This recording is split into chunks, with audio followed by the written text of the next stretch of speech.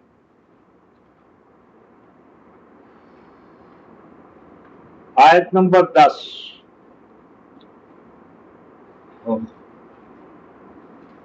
9 اور 10 دونوں دیکھ لیں۔ قُلْ أَإِنَّكُمْ لَتَكْفُرُونَ بِالَّذِي خَلَقَ الْأَرْضَ فِي يَوْمَيْنِ، فرمایا ان سے پوچھو کیا تم وہی ہو، أَإِنَّكُمْ کیا تم وہی ہو، لَتَكْفُرُونَ جو کفر کرتے ہو، انکار کرتے ہو، بِالَّذِي اس اللہ کا، خَلَقَ الْأَرْضَ فِي يَوْمَيْنِ کہ جس نے اس زمین کو 2 مرحلوں میں بنایا۔ ایک مرحلہ تو وہ تھا کہ جس میں یہ صرف زمین بنی، اور دوسرا مرحلہ تھا کہ جب اس میں نباتات اگانے کے لیے جو زرخیزی وسائل وہ اس کے اندر مہیا کیے گئے۔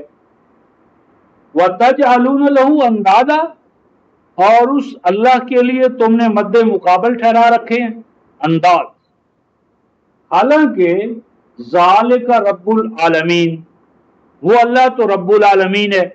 رب العالمین کیا ہے؟ آگے دیکھیے رب العالمین کی تفسیر کیا فرمائی، جعل فیہا رواسی من فوقہا،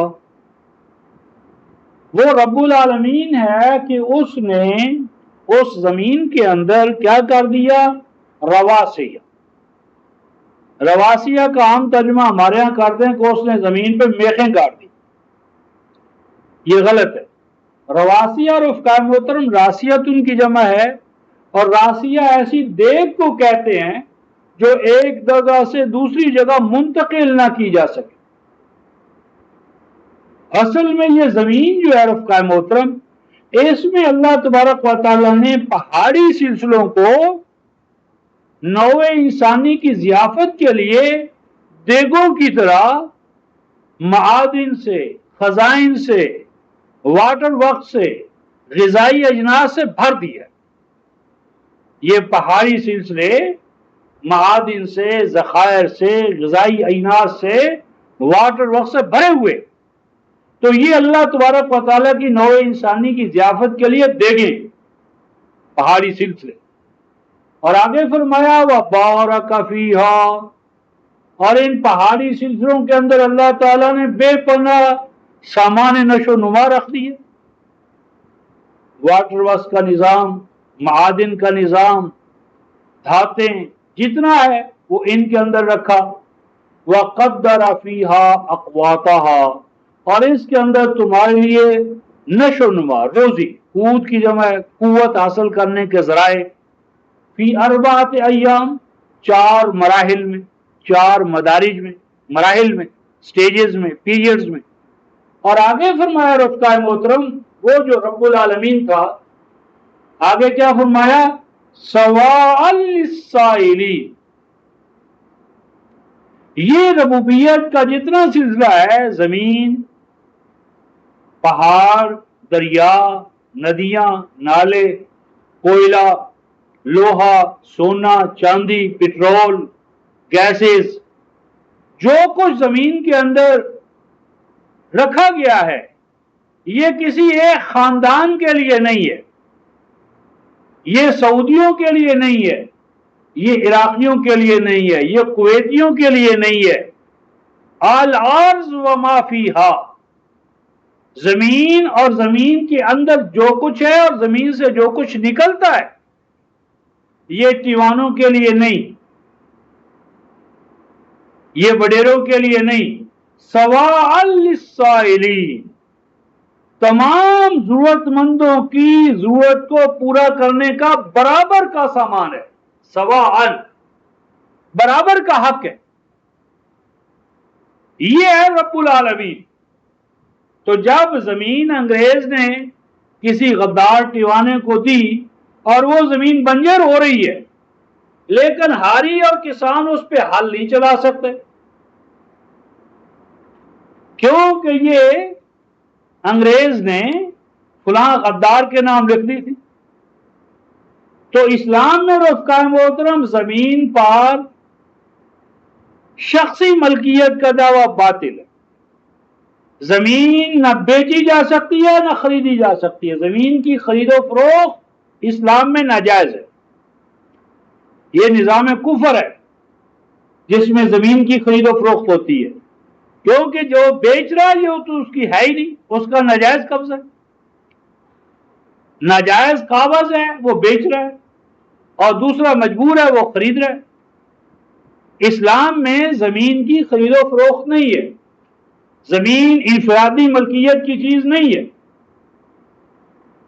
تو قرآن کہتا ہے سواء للسائلین، ہر حاجت مند کی ضرورت کو زمین سے پورا ہونا چاہیے. ہر فرد کو رہائش مہیا کرنا اسلامی مملکت کا فریضہ ہے. کاشتکار کو زمین مہیا کرنا ریاست کا فریضہ ہے. تو خود کاشتی جتنی بھی آپ کاشت کر سکتے، لہذا یہ جو جاگیردارانہ نظام ہے اس کا قلع کما کرنا، خواہ کلی طور پر یا زمین کا ان کو کمپنسیشن دے دیا جائے کسی درجے میں، جو بھی صورت ہو سواء للسائلین. تو یہ ہے رب العالمین. نتیجہ کیا نکلے گا کہ مسجد میں تو کہہ دے گا، نماز میں تو کہہ دے گا الحمدللہ رب العالمین، لیکن جو ساتھ بیچارہ کسان کھڑا ہے، ہاری کھڑا ہے، مزارع کھڑا ہے، تو اس کی ساری محنت کا استحصال کر رہا ہے. وہ اشرفیہ کو 300 رضائیاں بھیج دے گا، لیکن جن بیچاروں کی محنت سے وہ رضائیاں بنی ہیں وہ سردی میں ٹھٹر کر مر جائیں گے، ان کو ایک رضائی بھی نہیں دے گا، کیونکہ ان کو رضائی اگر دے تو نمازی غازی کا خطاب تو اسے نہیں ملے گا. تو یہ ہے وہ بنیادی تضاد رفقائے محترم جو ارشاد فرمایا گیا کہ پہلا کام ہے عدالت. اور عدالت کا لازمی نتیجہ کیا ہے رفقائے محترم؟ سورہ شورى آیت نمبر 15، اللہ ربنا و ربکم، چھوٹے ہوں یا بڑے، یعنی حاکم ہوں یا محکوم، یعنی انتظامیہ کے افراد ہوں، عدلیہ کے ہوں، کسی بھی دائرے میں کیوں نہ، سب کی ربوبیت یکساں ہو. اور چوتھی بات، تیسری بات کیا ہوگی؟ لنا اعمالنا ولکم اعمالکم، ہر آدمی کی درجہ بندی اس کے عمل سے ہوگی، سفارش سے نہیں. یہ نہیں دیکھا جائے گا یہ کہاں پیدا ہوا ہے.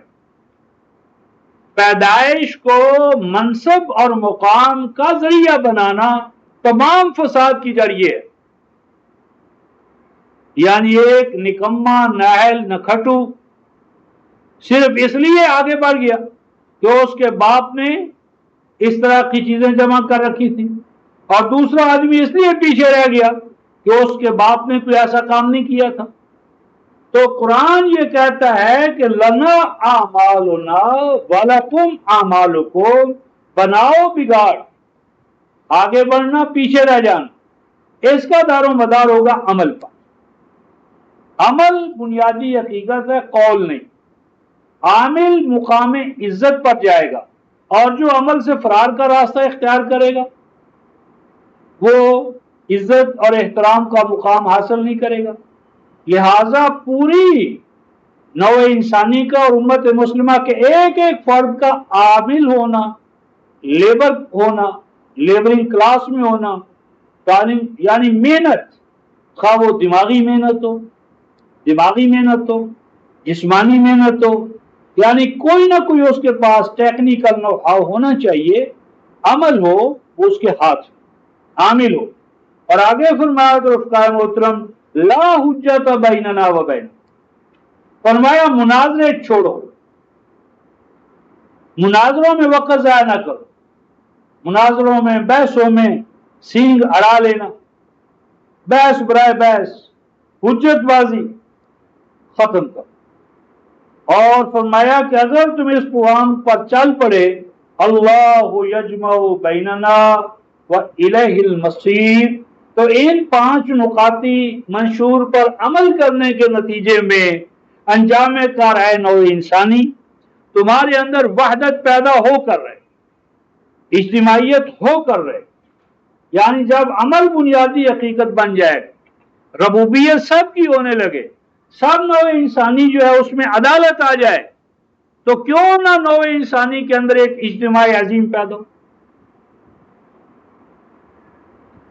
تو کہنا میں نے یہ تھا رفقائے محترم کہ یہ جو مطاعن الہین ہے، یہ گویا کہ اس بنیادی حقیقت کے حوالے سے ہے کہ کسی کے بارے میں سپیکولیشن نہ کرو، بلکہ اس کے عمل کے مواقع دیکھو اور اس کو عمل کے مواقع مہیا کرو۔ اب اس کی جو عملی شکل بنے گی، اب اگلی آیت میں اس کی طرف اشارہ فرمایا، یہ جو سورہ الانبیاء آیت 112 والا، تو اس موجود پیچھے جو حقائق آئے تھے اس کو ایک زندہ حقیقت بنانے کے لیے قوالا اللہ تبارک و تعالیٰ کے رسول نے بارگاہ خداوندی میں یوں عرض کی، رب اے میرے پروردگار، او حکم بالحق، اے رب توفیق عطا فرما، ایسے حالات پیدا ہوں کیا ہو، حکم قائم ہو جائے، حکم قائم ہو جائے، حکمرانی کے مقام پر پہنچ جائے، ہم حکم کرنے لگیں کس کے ساتھ، بالحق، حق کے ذریعے۔ اور حق ہے رفقائے محترم سورہ الانعام آیت نمبر 73، قولہ الحق، اللہ تبارک و تعالیٰ کا قول قرآن پاک خالص حق، حق صرف دعا کے مقام پر نہ ہو، تلاوت کے مقام پر نہ ہو، بلکہ حکم کے مقام پر ہو۔ اس کے لیے رفقائے محترم 2 حوالے ہم مزید دیکھتے ہیں کہ حق کے ذریعے کیا کرنا تھا اور آج ہم کیا کر رہے ہیں۔ ایک حوالہ تاریخ کا ہے بنی اسرائیل کے حوالے سے، اور ایک حوالہ ہے آپ کے اور میرے حوالے سے۔ تو پہلے ہم سورہ الاعراف آیت 159،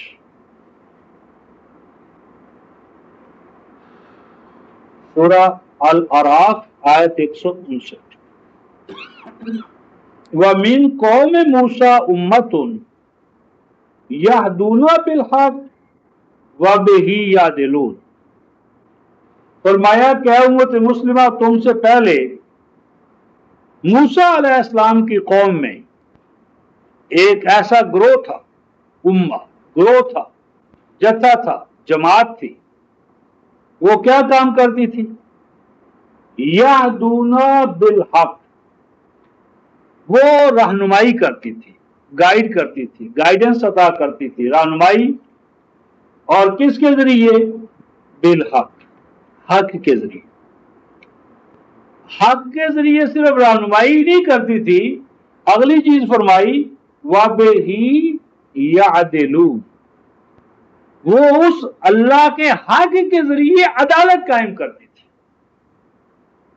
وَبِهِ يَتْلُونَ نہیں کہ بس تلاوت کرتے رہتے تھے، وَبِهِ يَعْدِلُونَ، اور وہ اللہ کے قول کے ذریعے عدالت برابری۔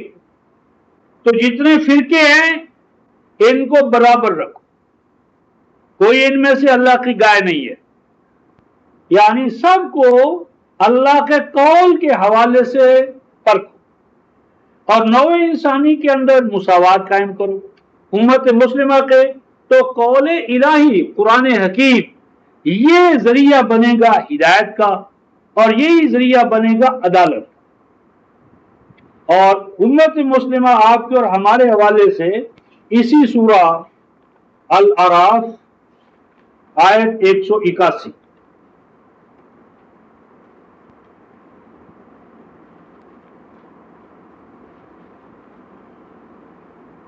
وَمِمَّنْ خَلَقْنَا أُمَّةً، وَمِمَّنْ خَلَقْنَا، اور وہ ان میں سے کہ جنہیں ہم نے خلق کیا۔ یہ بھی عجیب موضوع ہے رفتہ محترم۔ وَمِمَّنْ خَلَقْنَا، اور وہ ان میں سے کہ جنہیں ہم نے خلق کیا۔ یہ رفقا محترم خلق دو ہیں، ایک ہے خلق کفر اور ایک ہے خلق ایمان، ایک ہے خلق قدیم اور ایک ہے خلق جدید۔ خلق قدیم اور خلق جدید، خلق ایمان اور خلق کفر۔ یہ جو من خلقنا، جو من خلقنا، اس سے مراد ہے امت۔ اصل میں ہر مومن کو ایک نئی پیدائش لینی ہے۔ ایک تو میری اور آپ کی پیدائش ہے رفقائے محترم، جو ماں کے پیٹ سے ہمیں ملی، وہ اس میں ہم مجبور ماض تھے، وہ تو دھرتی کا مال ہے، دھرتی پر رہ جانا ہے۔ اس پیدائش پر مسئلہ ہمارا حل نہیں ہوگا، ہمیں ایک نیو برتھ درکار ہے، نیو برتھ، ہمیں خلق جدید ہونا ہے۔ اگر ہم خلق جدید نہ ہوئے اور اسی خلق قدیم پر رہے تو مسئلہ حل نہیں ہوگا۔ یہ موضوع ہے قرآن حکیم کی سورہ صافات۔ سورہ صافات میں آیت نمبر 10 اور 11 میں فرمایا اَهُمْ أَشَدُّ خَلْقًا أَمَّنْ خَلَقْنَا إِنَّا خَلَقْنَاهُمْ مِنْ طِينٍ لَازِبٍ بَلْ عَجِبْتَ وَيَسْخَرُونَ، کہ اے رسول جب ان کو تم ایک نئی پیدائش کی بات کرو گے تو یہ حیران ہوں گے، کیا عجب کے تمسخر کریں کہ ایک دفعہ تو پیدا ہو گیا، اب دوبارہ ہمیں پیدا ہونا ہے۔ تو ہاں، تمہیں دوبارہ پیدا ہونا ہے، خلق جدید ہونا ہے۔ اگر خلق جدید نہ ہوئی تو خلق قدیم تو مٹی ہے، دھرتی کا مال، دھرتی میں رہ جانے والا۔ ممن خلقنا، وہ ان میں سے کہ جنہیں ہم نے خلق کیا۔ مادی حوالے سے تو حال من خالق غیر اللہ، اللہ کے سوا کوئی اور خالق ہے ہی نہیں۔ کافر مومن ترابی حوالے سے سب کا خالق اللہ ہے۔ اس کے بعد پھر نئی خلق آتی ہے ایمان کے حوالے سے۔ تو پیدائش کے دو پیٹرن ہیں، قالب ہیں، ڈائیاں ہیں، نمونے ہیں، ٹکسالیں ہیں۔ ایک ٹکسال کفر کی ہے، ایک ٹکسال ایمان کی ہے، ایک ٹکسال طاغوت کی ہے، ایک ٹکسال رحمان کی ہے۔ تو یہ جو رحمانی خلق ہے، خلق جدید، یہ خلق ایمان ہے، خلق قرآن ہے۔ تو قرآن خلاق ہے، قرآن خلاق ہے اور مومن مخلوق ہے، اور قرآن کی مخلوق مومن قرآن کی حقانیت کی گواہ ہے۔ قرآن کہتا ہے کہ میرے پیدا کیے، میرے ڈھالے ہوئے، میری ٹکسال میں ڈھلے ہوئے انسانوں کو دیکھو اور طاغوت کی ٹکسال میں ڈھلے ہوئے انسانوں کو دیکھو، دونوں کے اخلاق کو دیکھو، کردار کو دیکھو، مواخات کو دیکھو، سیرت کو دیکھو، تو دیکھو کون سے نوع انسانی کے لیے فائدہ مند ہے، کون سے نوع انسانی کی فلاح کے ضامن ہے، کون سے نوع انسانی کی بہتری کے لیے اپنے آپ کو دن رات وقف کیے بیٹھے۔ تو ممن خلقنا، اور وہ ان میں سے کہ جنہیں ہم نے خلق کیا ہے، امتن، وہ ہماری امت، اخرجت للناس، امت مسلم۔ اور وہ امت کیا کرتی ہے؟ یہدون بالحق، وہ ہدایت کرتی ہے، ہادی ہے، وہ جماعت ہادی ہے، وہ کسی مہدی کے انتظار میں نہیں بیٹھی، وہ تو خود مقام ہدایت پر ہے۔ وہ ہدایت یافتہ ہو گئی ہے کس کے ذریعے؟ اللہ کے حق کے ذریعے۔ اور آگے فرمایا وَبِهِ يَعْدِلُونَ، اور وہ اسی اللہ کے حق کے ذریعے نوع انسانی میں اپنے میں، اپنی ذات میں، صفات میں، ہر جگہ عدل کو قائم کرنا چاہتا۔ اہل التوحید والعدل، اہل الایمان، ایمان نام ہے اہل توحید اور اہل عدل، توحید اور عدالت۔ اور ہم نے یہ ظلم کیا ہے رفقائے محترم کہ ارکان دین میں توحید کے بعد عدل کو آنے ہی نہیں دیا، عدل ارکان دین میں نہیں رہا، توحید بھی نہیں ہے، اس کو شہادتین کہہ دیے، تو نہ توحید اس معنی میں نہیں رہے، نہ عدل رہا۔ تو جب عدالت ارکان دین میں نہ رہا تو معاشرے میں عدالت قائم کیسے؟ آگے فرمایا رفقائے محترم والذین کذبوا بآیاتنا سنستدرجهم من حیث لا یعلمون۔ اے ایمان والو، تم عدالت کے لیے کھڑے ہو جاؤ، پہلے اپنی ذات میں عدالت قائم کرو، اپنے اندر بیلنس پیدا کرو، توازن پیدا کرو، احکام الہیہ کے حوالے سے اپنا قیام اور استحکام پیدا کرو، باقی رہا مسئلہ ان کا۔ والذین کذبوا بآیاتنا، اور وہ لوگ جو جھٹلا رہے ہیں، جھٹلانا چاہتے ہیں میری آیات کو، ان سے بحثیں نہ کرو، وہ میرا مسئلہ ہے، ان کو میرے لیے چھوڑ دو۔ سنستدرجهم من حیث لا یعلمون، ان کو ہم درجہ بدرجہ اس زوال میں، تنزل میں، ناکامی و نامرادی میں وہ جا پہنچیں گے جس کا براہ راست ابھی انہیں علم نہیں ہے، ابھی تو اپنے پندار نفس میں مبتلا ہے، لیکن آہستہ آہستہ دیکھو گے کہ وہ تقدیر کی وجہ سے پامال ہوتے چلے جائیں گے، مٹتے چلے جائیں گے۔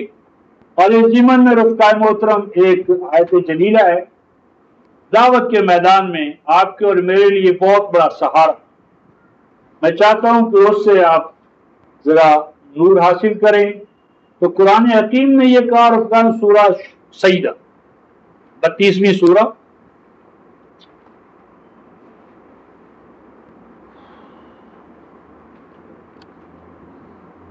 آیت نمبر 22۔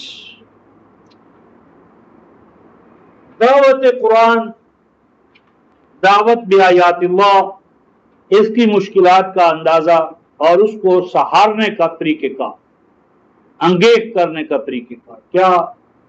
وَمَنْ أَظْلَمُ، اور اس سے بڑھ کر کون ظالم ہو سکتا ہے؟ سپرلیٹو ڈگری ہے رفقائے محترم، سب سے بڑا ظالم، اظلم اکبر کے وزن پر، سب سے بڑا ظالم، اس سے بڑھ کر کوئی ظالم نہیں، خواہ وہ اپنے آپ کو کچھ ہی کہے، اللہ کی نگاہ میں رجسٹر میں تو وہ ظالم اپنے آپ کو درج کروا چکا۔ کون ہے؟ ممن ذکر بآیات ربہ، کہ جسے مجلس ذکر میں جو لایا گیا تو اس مجلس ذکر میں ذکر کروایا گیا اسے، کس طرح؟ بآیات ربہ، اس مجلس میں سوائے اس کے رب کی آیات کے کوئی قصہ، کوئی کہانی، کوئی روایت، کوئی ضعیف، شاذ، مرسل، منقطع، موقوف حدیث نہیں پیش کی گئی، جو کچھ پیش کیا گیا ذکر بآیات ربہ، جو کچھ اس کو بتایا گیا، اس کے سامنے قرآن رکھا گیا، قرآن رکھ کر قدم قدم پر اسے ہر دعوے کے لیے اس کے رب کی آیات پیش کی گئی۔ پھر کیا ہوا؟ ثم اعرض عنها، اس نے کہا نہیں صاحب، وہاں جانے کا کیا فائدہ، وہاں تو سوائے قرآن کی آیتوں کے کوئی اور چیز پڑھی نہیں گئی، کوئی قصہ نہیں، کوئی کہانی نہیں، کوئی بزرگوں کے اقوال نہیں، بزرگوں سے سنا ہے، کتابوں میں منقول ہے، ایسی تو کوئی بات آئی نہیں۔ ثم اعرض عنها، ایسی مجلس اور اس کا اسلوب اور انداز اسے پسند نہیں آیا، بیک آؤٹ ہو گیا، کنی کترا گیا، دوبارہ آنے کا نہیں صاحب، وہاں کیا جانا ہے ہم نے، وہاں کیا ملے گا؟ خوش آیتیں، قرآن کہتا ہے رفقائے محترم اے مومنین بالقرآن، تم بھی، تمہارے اندر بھی مزاج ایسا ہوگا، انسان ہو، بشر ہو، غصہ آتا ہوگا کہ دیکھو کتنے بدبخت کہ باپ دادا کی روایتیں مانتے، اللہ کا قرآن نہیں مانتے، تو غصہ آتا ہے کہ یہ ظالم کیا کر رہے ہیں۔ اللہ تعالیٰ فرماتے ہیں کہ تم غصہ، جذباتیت ان کا شکار نہ ہو۔ اللہ فرماتے ہیں اِنَّا مِنَ الْمُجْرِمِينَ مُنْتَقِمُونَ، اے مومن یہ تیرے مجرم نہیں ہے، یہ میرے مجرم ہیں، ان میرے مجرموں کو میرے لیے چھوڑ دے۔ کیا قرآن تیرا ہے؟ کیا آیات تیری ہیں؟ تجھے کیوں تکلیف ہوتی ہے؟ اگر سرمایہ پونجی تیری ہے اور وہ نہیں لے گیا تو تجھے تکلیف ہو، اور اگر تیری حیثیت تو سیلز مین کی ہے، مالک پیچھے بیٹھا ہوا ہے، تیرا کام تو تھا مال کی ایڈوکیسی کرنا، اس کے فوائد و منافع بتانا، اس کا کھرا سودا ہونا بتا دینا، تیرا کام تھا، اس سے زیادہ تو نہیں۔ تو اگر اس نے یہ کھرا سچا اور سچا سودا نہیں لیا تو اِنَّا مِنَ الْمُجْرِمِينَ مُنْتَقِمُونَ، ایسے مجرموں کو میرے سپرد کر دے اور ایسے مجرموں سے ہم انتقام لیں گے۔ وہ وقت آئے گا کہ جب ان سے پوچھا جائے گا کہ کیا تھا نقص، باپ دادا کی روایتیں نہیں آئی تھی تو میرا قرآن کیا اسی قابل تھا؟ اور اس ضمن میں رفقائے محترم آگے ہم آیت 24 لیتے ہیں، وَجَعَلْنَا مِنْهُمْ أَئِمَّةً يَهْدُونَ بِأَمْرِنَا لَمَّا صَبَرُوا وَكَانُوا بِآيَاتِنَا يُوقِنُونَ۔ فرمایا کہ قوم موسیٰ میں بھی یہی کام ہوا، قوم موسیٰ، اور اس کو بھی کتاب دی گئی، اور وہ کتاب بعد میں اسی قوم میں شکوک و شبہات کا مصدر بن گئی۔ اور آگے فرمایا لیکن اس کے باوجود بنی اسرائیل کا ایک ایسا دور تھا کہ ان میں ہم نے امام پائے۔ امام وہ کیسے تھے امام؟ یہدون بامرنا، وہاں فرمایا تھا یہدون بالحق، یہاں فرمایا یہدون بامرنا، تو اللہ کا امر اس کا حق ہے، اللہ کا حق اس کا امر ہے، تو وہ اللہ کے یعنی ہمارے امر کے تحت، ہمارے امر کی روشنی میں، ہمارے کلام کی روشنی میں، قول حق کی روشنی میں وہ کیا کرتے تھے؟ ہدایت کا فریضہ انجام دیتے تھے، وہ قول کا یعنی رہنمائی کا فریضہ انجام دیتے تھے ہمارے امر کے حوالے سے۔ اور یہی اللہ کا جو امر تھا رفقائے محترم، وہ اب قرآن کی شکل میں ہمارے پاس آیا ہے۔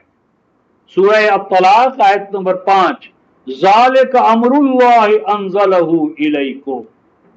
نوح علیہ السلام سے مسیح علیہ السلام تک جو اللہ کا امر وقتاً فوقتاً نازل ہوتا رہا، اب وہ اپنی جامع اور کامل شکل میں قرآن کی شکل میں ہمارے سامنے آیا۔ ذالک امر اللہ انزلہ الیکم، سورہ طلاق آیت نمبر 5۔ تو فرمایا کہ یہدون بامرنا، اور وہ ہمارے اس امر قول کے مطابق ہدایت کا فریضہ انجام دیتے تھے۔ اس کے لیے کیا خوبی ان میں ہونی چاہیے؟ لمحہ صبر، مستقل مزاج، ڈاما ڈول نہ ہونے والے، ہچکچاہٹ نہیں، تذبذب نہیں، کوئی شک کی بات نہیں، پہاڑ کی طرح ہمارے قرآن کے موقف پر ثابت۔ اور آگے فرمایا وَكَانُوا بِآيَاتِنَا يُوقِنُونَ، اور وہ یقین سے بھرے ہوئے تھے کس چیز کے بارے میں؟ ہماری آیات کے بارے میں، باپ دادا کی روایات کے بارے میں نہیں۔ وَكَانُوا بِآيَاتِنَا يُوقِنُونَ، اور وہ میری آیات پر، اپنے رب کی آیات پر 100% یقین رکھتے تھے۔ تو یہ رفقائے محترم جو ہے قالا، اللہ کے نبی نے بارگاہ خداوندی میں دعا کی کہ اللہ تیرے حق قول قرآن اس کی حکمرانی قائم ہو، اور اس کی حکمرانی قائم ہونے کا منشا کیا ہے؟